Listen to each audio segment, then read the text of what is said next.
You could be a someone! All you had to do was work these last few years. Why must reality slap you in the face so brutally for you to wake up? You only learn lessons the hardest possible way. I'm trying to convince you to do something you should already want to fucking do, which is win. And I can't seem to get you to take action and move and work. This outcome was certain. You knew it. I knew it. And you still just laid in bed at night after an average day of meager efforts. You went to bed broke, and you're a nobody because every single time God gives you a chance, you ignore it. Even worse, when you are given guaranteed wins, you do nothing. When winners like me, we attack with absolute vigor. When the win isn't even guaranteed, you should look in the mirror and feel a deep sense of shame. You should think of all those days you have wasted. The time's already gone. The time's been spent. You can't even tell me what you did with it. You didn't work. You didn't get rich. Cool. What did you do the last 2 years? And you know what?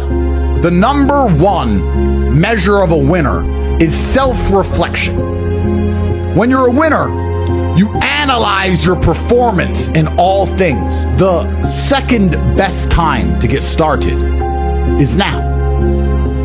I will say to you, you've missed a lot of chances, but there is still a chance left.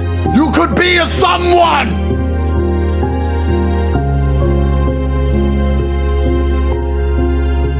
All you had to do was work these last few years. You could be a millionaire. You could retire.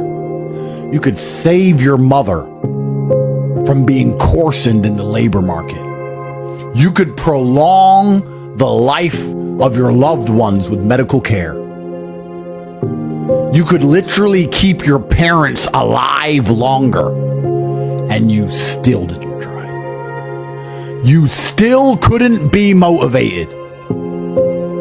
Extra years of consciousness for the people who birthed you is somehow not as important, and you wonder why I end up in a position where I think, do poor people even ever deserve to win? The fact that I believe each and every one of you is exactly where you deserve to be in life. So if you're not a millionaire and you're not happy with your life, guess what? You are where you deserve to be. And the reason I'm going to say that is as follows. This is all, I had bad luck this, or I tried this, or I can't pull off that, blah, blah, blah, blah. It's impossible to exist somewhere where you're not comfortable. If I were to say, lay on these red hot stones, and you tried to do it, you'd get up and move because it hurts, it's not comfortable. You have to get out of that position. Yet, if you look at your lives, your life is in a shit position, but you don't move, you don't do anything about it. So if it was really, truly uncomfortable to you, like those red hot stones were, you'd change something. But the fact you refuse to change something shows that you're pretty comfortable where you are. I needed money. And I used to sit there and just literally my hands in my head and people were like, what's wrong with you? I was like, I need money. I want money today. Oh, well, yeah, I really want to be a millionaire. And then just go to sleep. Oh, get my pillow, I'm tired. Fuck. You are not uncomfortable in your position. I talk to people with their lives are all fucked up. And they're like, well, my life's all fucked up. And I'm like, yeah, well, of course it is. Because you're happy for your life to be fucked up.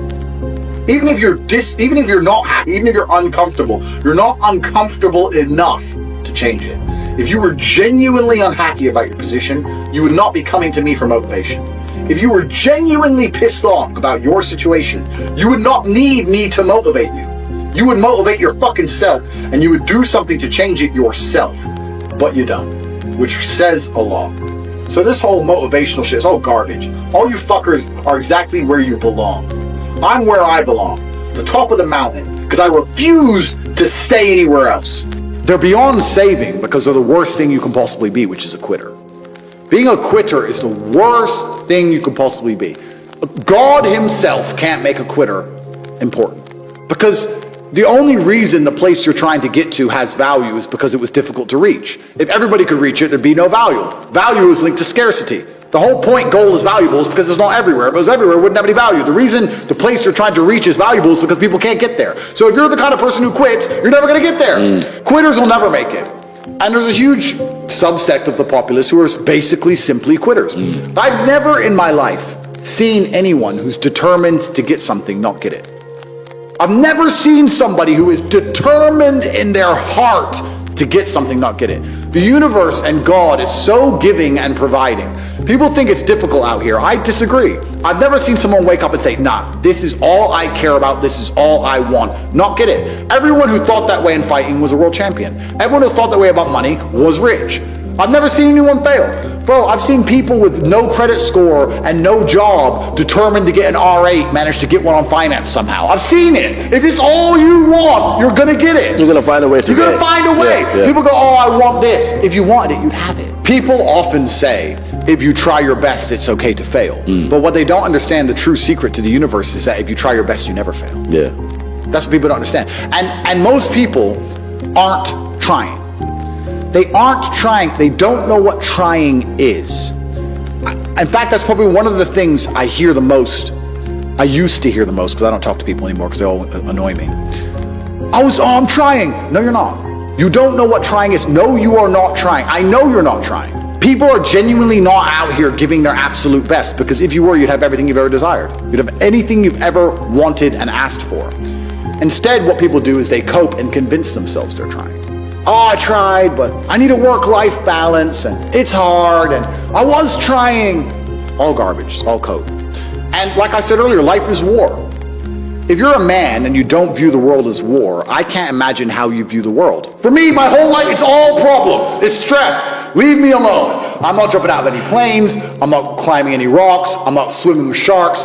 That's all for people who don't have enough stress in their life. If you wake up and decide you want to swim with sharks, you are lacking stress, which means you are not trying very hard. Because if you were trying your absolute best and you were important, the last thing you would want to do is go swimming with sharks. You must be out of your mind. It's insane. It's crazy. Yeah. Not enough people look back on what they did and identify where they made a mistake. And some people will do it when they lose. But the true professionals do it when they win. When my dad was playing a chess game, if he won the game, he would still analyze the game and see if he could have lost, where it could have gone wrong, how he could have won faster, what mistakes he did make, what he did well, what he did wrong, win or lose. So many people will sit in a scenario where everything went wrong and go, in fact, correction, not so many people. I would say 75% of people will not ever self-analyze the situation they're in. They'll blame everyone else. But when I was in jail, I was like, how did I get here? What did I do? What did I say? Me. I'm taking absolute self-accountability for everything. I'm not blaming anything else, because if I blame everything else, I have no control. If I blame myself, then I can influence it. I have control over it. It's all your fault, because that's the only thing that gives you control and power. The other 10%, we said 75, that's 85, no, it has to be much higher. We'll look at a situation in which they lose, and they might self-analyze, and they might try and learn from the loss, and they'll try and find the feedback involved in the loss to make sure they don't lose again, which is obviously better than not analyzing at all. At all, yeah. And the top 5%, the absolute highest echelon, are people who are going to analyze every decision they've ever made, win or lose. I analyze my wins as well. Have you even done the feedback on your own goal you made 30 short days ago to realize that you're nowhere near it and you're not going to make it and you're a loser? No. Oh, I got the rest of the year, and then wonder why they fail. You should have a daily target. The kings have always been fine, and we always will. But if you're the common man, I think that the good days are over, and I think it's going to get harder and harder. You should feel deep fear and panic, and understand that you have a certain amount of time to get into the higher bracket of the social class before these hard times come. I think most normal people understand. If you were to ask them, how's the economy? They'd say, well, it's impossible. I can't pay for my bills. I can't pay to eat. I can't afford a house. I can barely afford my mortgage. I'm never going to get rich this way. They understand all of this, but they're not panicking. Why are you not panicking? And I think there's only three reasons you can't get rich in the world today, which is either you're stupid, you're lazy, or you're arrogant. And I find the most common one is lazy and arrogant. It's not stupid. There's nobody at home who is too stupid to become rich. You're too lazy to learn how to do it yourself. And you're too arrogant to listen. And you're too arrogant to listen. It's not about being stupid. You're lazy or arrogant. It's one of the two. Those are the two most common factors of people. So when I meet people who have truly failed, and they pretend to me that they didn't want to fail, I know they're one of the three. And it's usually arrogant. Because when I sit and say to them, you could have got out, they don't say, you're right, I could have got out, I didn't try. That shows humility. They don't do that. They say, no, because it's excuse, someone else's fault, no self-accountability. Oh, well, you don't know what you're talking about anyway. Arrogance. Sounds like feminine mindset to me. Well, yeah, exactly, and then they're going to lose. There's very few things in this life we actually have any control over. I knew I would be the best. I genuinely knew I would be the best. You have to understand that this world, everyone constantly tells you, do not be arrogant, do not have an ego. But people will constantly tell you to not talk in a way which is full of conviction. People do not like you to be arrogant and have an ego. This is the worst thing ever. Let me tell you a fact, the number one facet of the G mindset. Your life is never going to be worse if you walk through the world believing you are the fucking man. You wake up and look in the mirror and go, I'm the fucking man. And you have to believe you can achieve anything. I'm not saying you can achieve anything easily. I'm not saying it's not going to take a whole bunch of work. I'm not saying it's going to happen quickly. But you have to believe you can achieve anything. You need to be perspicacious. You need to understand that in this world, there's a whole bunch of people doing amazing shit that you are not doing. And that needs to piss you off. Because if it pisses you off, you become motivated all of a sudden. I was the only one who was pissed off when that Aston Martin was next to me and I had my sales job. I was the only one who was pissed off when I saw that Ferrari drive past. Other people were not annoyed by it. And they're not annoyed by it. They're not driven to beat it. You understand? They're not driven to be where that person was. You need to be annoyed, and I'm telling you to be angry. Anger is a fantastic force. Like I said, the world tells you not to be arrogant, it tells you not to be angry. It's two things it tells you to do. Don't be arrogant, don't have an ego, and you don't have anger. You're a fucking man. You're a full-grown man. It's perfectly fine for you to be pissed off. This is the reason I stopped fighting now. People go, why do you stop fighting? That's because I fought, and I went through hell to get everything I now have. I had nothing when I fought. I had nothing, and I wanted the life I now have. Now I wake up in one of my 3 mansions, with one of my 7 supercars, and one of my 15 women. What do I need to fight for? Now, people have different motivations for different things. There's some fighters out there who fight for other reasons, But my motivation was I was pissed off at the world, and now I'm not as angry as I used to be, so I don't believe I'm as good a fighter as I used to be. I'll still whoop some ass, but I'm not as good as I used to be. Nobody cares about you as much as they need to care to fix your life. Even your parents, even your friends, even all the people who think they care about you, they care about you. Yeah, sure, there may be 2 or 3 people on the planet who genuinely care about you. Nobody is going to do that for you. You are never going to have any of the things you want if you do not get them yourself. Nobody cares about you enough to do it for you. This is absolutely true. So I'm rich not because of money. I'm rich because I've been through a whole bunch of shit. Like, I don't see anyone else on the planet richer than me because they're either too old or their life's been too easy. Like, I've had a very, very unique life, very, very eclectic life. I was born with the best possible start a man can have, which is good parents and no money. I've made all of my money completely myself the hard way. And I state that without arrogance. I don't mean to be arrogant, but I am a realist. And as a realist, it would be absolutely unprofessional for me to sit here and pretend I'm not an exceptional human being. Because I am. And a lot of those things I did myself. And some of them were God-given. But the ones that weren't God-given was because I put myself through hell. I put myself through hell because I decided to throw comfort away. For 10 years of my life, I was never comfortable. You're not supposed to be comfortable. You were never evolved to be comfortable. You're supposed to be uncomfortable. Right. And if you make yourself uncomfortable constructively, it's very easy to be anything you want. You know what you have to do. You're right. If you had to become the most dangerous, intelligent, respectable man on the planet, you know you're supposed to go to the gym. You know you're supposed to train, learn how to fight. You know all these things. You don't do them. That's your decision. It's your prerogative. I didn't make that choice. I made the choice to do it all. I decided all of that. And every single man watching this can do the exact same thing. And me as a man, when I put myself through hell, when I have had such exacting, such stringent standards for myself, why would I then have less exacting, stringent standards on the people I meet? I believe that, the most important thing you can do as a man is to gain control of your mind. Once you have control of your mind, life is so ridiculously easy. It's so ridiculously easy. It's so easy to be in. People say to me, Tate, you're in good shape, but all you do is drink vodka and travel the world. You're never even home. You never even have a gym. How do you do it? It's ridiculously easy if you control your mind.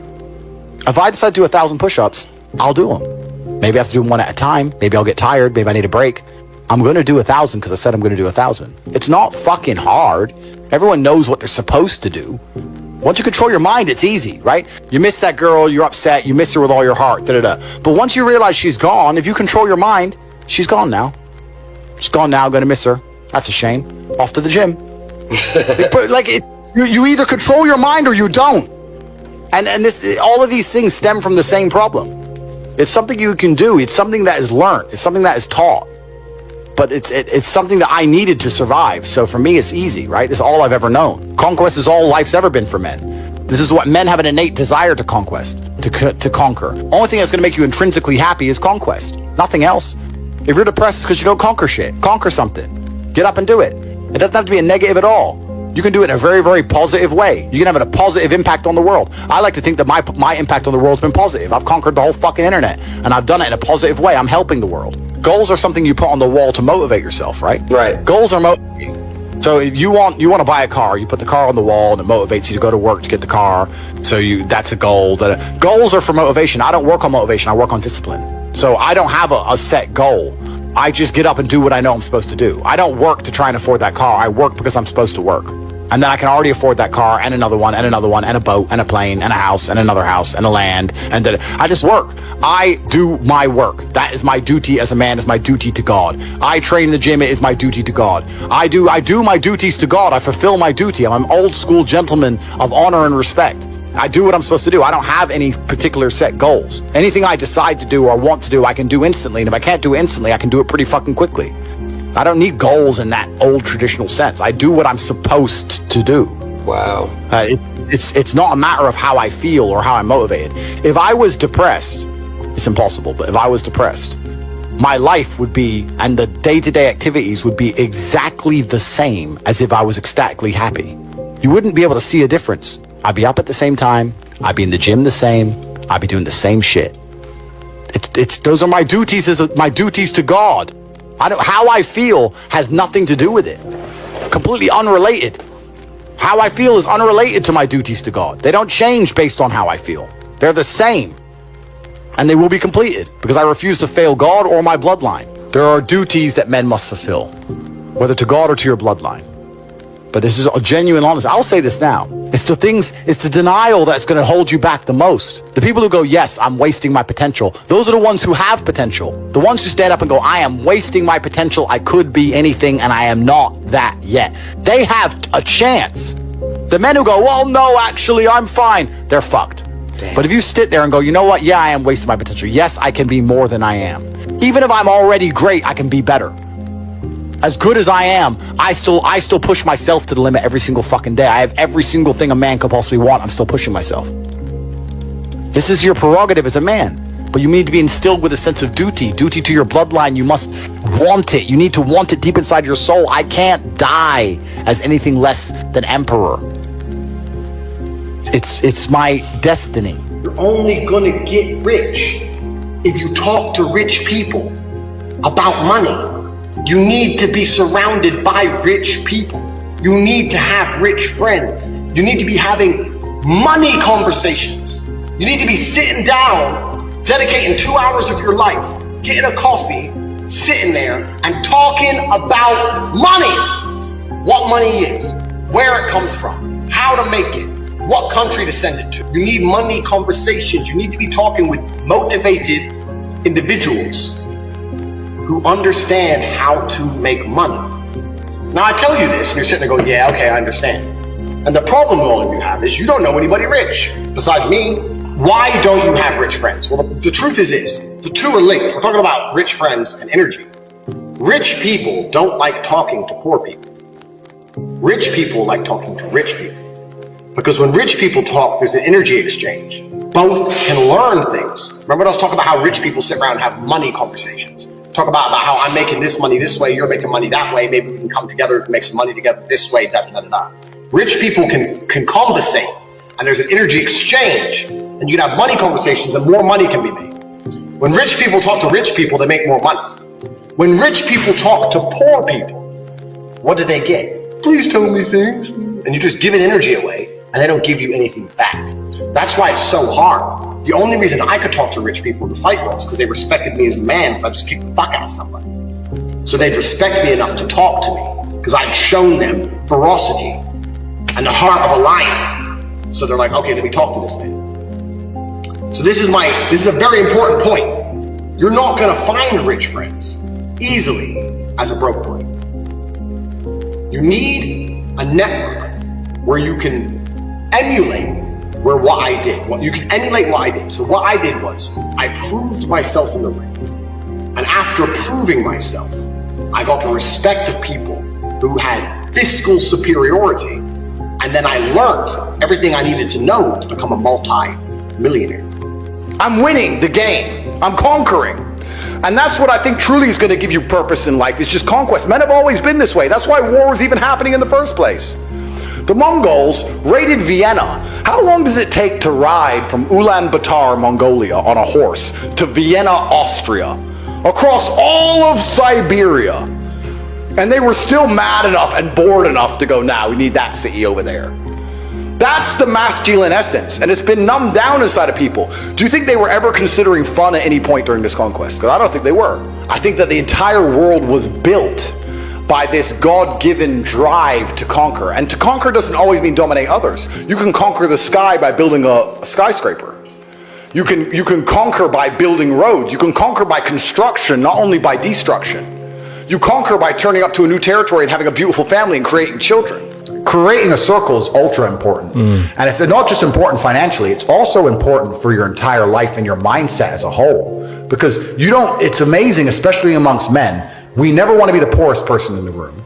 We never want to be the weakest person in the room. You never want to be, so if you're with a group of killers, you have now this massive expectation. It's almost like societal pressure and a positive force. If I go to my friends, I can't be the weakling. If everyone does X amount of push-ups, I have to do them. My team, it's not just about how we make money. It's also an entire mindset. I don't want to be the only scared one in the group. If me and my 6 closest friends are walking down the street and a couple guys came up to us with machetes, I know they wouldn't be afraid. So now I'm not afraid. Now no one's afraid. Now you're fucked. It's like a gang, right? You have to have that mentality. So it's not just even about money. It's about your entire life you create. If you're a person, if you're a man and you're out here and you go, you know what? Who do I want to be? I want to be strong and rich and brave and respected. Then I need friends who are strong and rich and brave and respected. That's what you need to do. If you're going to say, oh, I want to be these things, but I hang around with this guy because we play FIFA together, then that is your decision. Stay a loser. I have no sympathy for losers. I want to make this another thing clear that ends up on TikTok and everyone cries their eyes out. I don't give a solitary if you want to stay at the bottom of the societal totem pole. If I'm going to ignore how I feel day after day so I can perform, regardless of whether I'm sad, happy, pissed off, tired, if I'm going to get up and work anyway when I'm tired, how do you expect me to feel sorry for you because you didn't work when you were tired? If I don't care about my own emotions, I certainly don't give a solitary shit about yours. If you want to stay a loser, stay one. Good, it's fine. Stay a loser. I have no sympathy for you. I don't care. I didn't say depression isn't real. I said feeling depressed is real.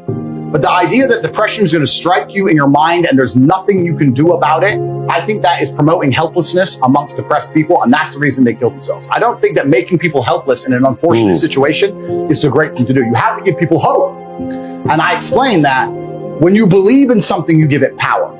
So I tried to say that when I felt at my lowest and I achieved the most I've ever achieved in my life, the reason I was capable of doing that is because I didn't believe in the paradigm of being a depressed person. I just believe that this is how I currently feel, and fuck it, I'm going to do whatever it takes to get my life to be better. And I gave a very simple example, an analogy. I said, if you take 2 people, one believes in ghosts and one doesn't, and you put them both in haunted houses, and in the middle of the night there's a bang. The person who believes in ghosts is now terrified. There's a ghost, they're calling an exorcist, they're panicking in the room, they're hiding. The person who doesn't believe in ghosts goes wind and goes back to sleep. It's the same noise, it's the same scenario, but it's the belief that's in their mind that terror and ruins their life. It's the belief in their mind that turns against them. And I've said this many times. You can tell me depression's, you can give me with every scientific proof in the world, depression, I refuse to believe in things that take my power away from me. I'm only going to construct a mental model that allows me to be as powerful as possible. If believing in the idea of depression is going to take my own power away, then I won't believe in it. I don't want to believe in things that make me weak. I believe in things that make me strong. And someone goes, well, you're wrong. Listen, let's assume you're correct and that makes me wrong. Let's say that you're right and you're depressed. Why would I want to adopt the thinking of a man who is sad? Why would I want to think like you? Wouldn't it better to be wrong and be happy and have a sports car and a yacht and a private jet? You want to talk about right? Look at your life. Don't talk about right and wrong. Let's talk about success and results. I don't believe in things that take power from me. I never have. So when people email me and they start saying, I'm depressed. And what's funny is this. I talk to them and they desperately defend the idea of depression. I'm like, my friend, you just told me you're too depressed to be successful and depression has destroyed your life and you lost your girl. I'm telling you that the enemy in your life isn't real. And you're now sending me 10 emails a week trying to convince me that your enemy is a real thing. Why are you sticking up for your enemy? This person, whatever it is, this idea destroyed you and you're putting your energy into defending it. You should be on my team. Whose team are you on here? You want to sit here and convince me? I'm never going to believe you. I'm never going to adopt your thinking because your life is not successful enough for me to emulate. So why don't you try to adopt my way of thinking? Stop defending this. And they're defending it because it's a cure-all excuse. Depression or sadness is a cure-all excuse for men to use for failure. I have failed. This is why they say I don't believe in men's mental health, or the man who's depressed can't compete with the man who's not depressed. This quote. I say, listen, you get to roll out, be fat, be out of shape, be broke, be unimportant with no girlfriend. And instead of the world thinking you're a loser, you get to say, I'm not a loser, I'm depressed. It's a shield. Yeah. And I say, that's why you don't want to lose your shield. Because now you have accountability, now you have performance. It's a cop-out. Fuck it off. We're not about that. We're talking about success here. Get rid of your excuses, stop defending the thing that's ruined your life, and get to fucking work. And every time anyone has ever listened to me in history, every single one of them's transformed their lives and messaged me positive messages afterwards.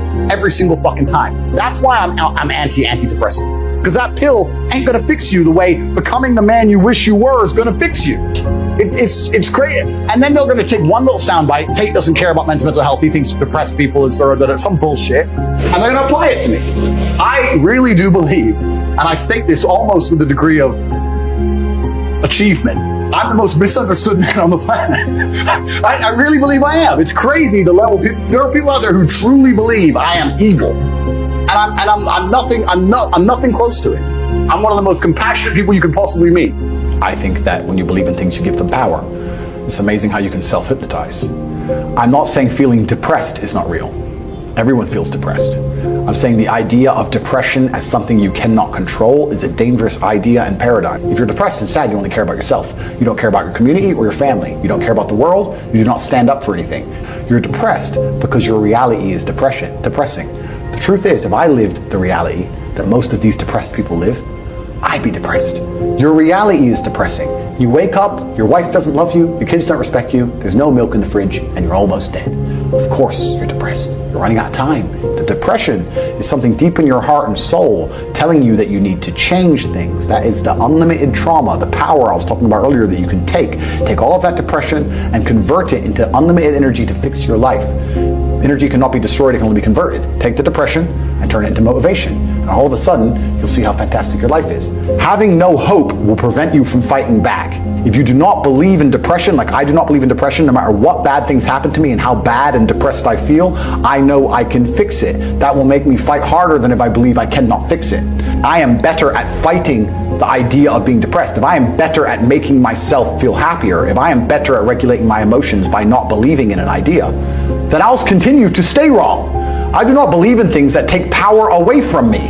I believe in things that make me more powerful. I will not sit here and start believing in ideas that are going to reduce my competence. I don't believe in it because I am more competitive in this realm.